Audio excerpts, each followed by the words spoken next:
Hey, Christmas season is upon us, and it's time to get some woodworking out there to get some quick Christmas sales. Today, I have a fun project for you that's both decorative and functional. The stocking pole. Most people don't have mantles. They need some place to hang their stockings. I got something for you. Let's see how it goes. First thing you're going to need to do is go down to your local big box store and get yourself a 4x4. And then we need to determine how many stockings you want to hold. Most of the ones I've seen will hold 8, so a kind of a 2-tier. But my wife wants to be able to hold 10 plus a few expansion slots. So I'm going to have to make this a 3-tier, so it's going to be pretty tall. We'll get this cut according to size. I think mine's going to be about 67 inches. Again, this will be based on the size of your stockings. Second part of the project is doing the feet. Now I have some scrap primed pine already, which I'm going to use since I'm going to be painting this white anyways. And I'm going to cut these at 10 inches. You're going to need 4 of them.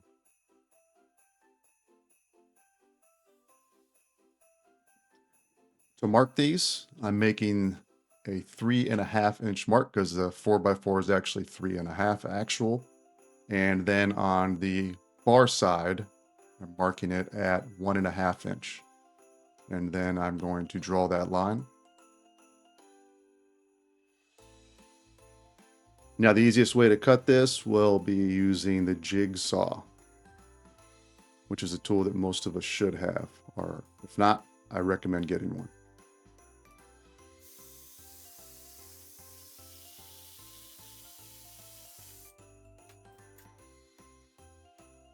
I would normally use glue here, but since this is primed pine, I can't do that. I'm going to put 3 screws in. If I used glue, I probably will still use screws. You might be able to get away if you had some larger brad nails, but we'll screw these in.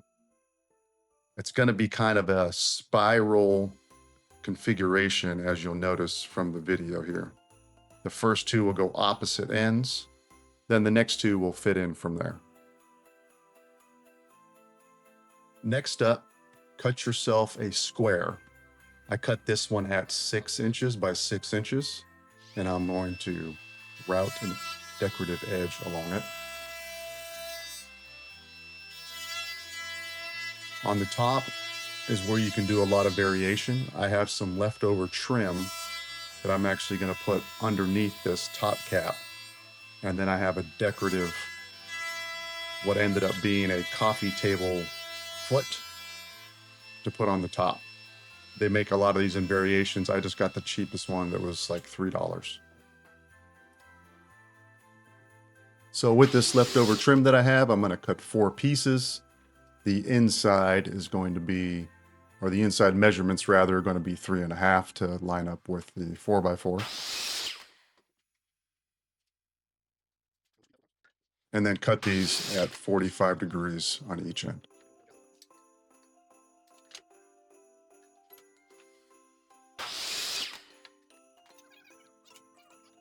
I marked a spot right in the middle of that top cap. I'm going to drill a hole so I can screw that decorative top piece right on it. This was the cheapest one. They make many others that were a lot nicer, but they were $7, $9, whatnot.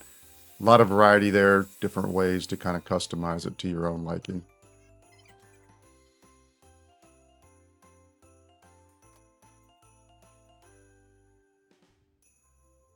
The top cap, I'll use glue and brad nails to put that on. And make sure you line it up exactly in the middle. It's a little bit challenging, but just keep measuring all sides with your tape measure. You'll get it down. It will tend to slide on you a little bit if you put enough glue on there, so just be careful when you're brad nailing it in.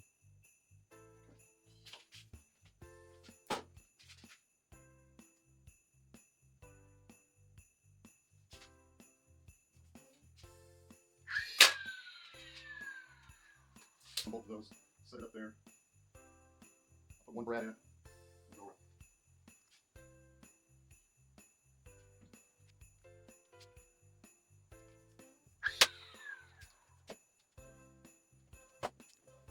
And now comes the trim part. this can be a bit challenging. Remember, this is construction lumber, so some of those ends are not as perfect as you would like them.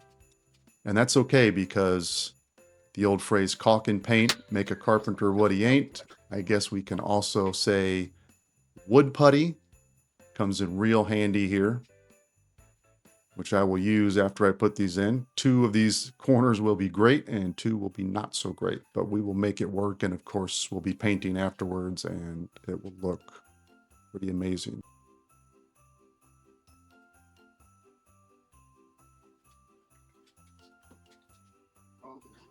And here's the final product after I put the wood putty on and did a little sanding. Looks pretty good.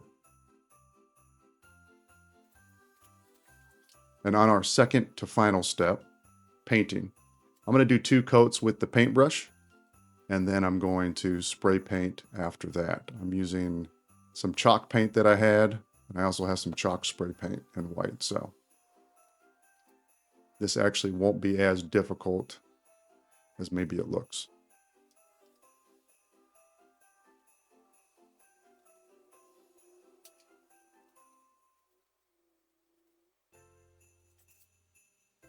And on our very final step, we will put on the coat hooks. Now, there are kind of 2 different ways to do this. You can put 1 on each side all the way around, or you can put 2 on the opposite sides lined up, and then the other 2 opposite sides staggered. But of course, if you want to maximize space, you just need to put them all the way around on one side. And since that's what my wife wants, well, that's what she'll get. So we'll do that.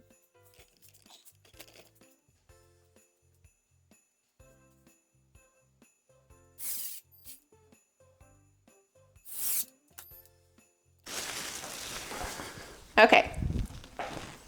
Right All here. right, honey, here's this giant thing you made me make. It looks so good, thank you. I just love it. Okay. Oh my gosh, perfect. Okay. I'm so excited. I got all these stockings with our names. So the reason why I wanted him to build this giant thing is because our family is growing. And I have all our new stockings with our names embroidered. So Maria, our grandbaby. And now I have all this space to hang up all the stockings for our family. Oh, and these are the best ones. We got Gigi and Pop. Thank you so much. You're welcome, babe. You're the best. Oh, and all right, so about that guy's trip I wanted to take. What guy's trip? You can. No, babe, this is you.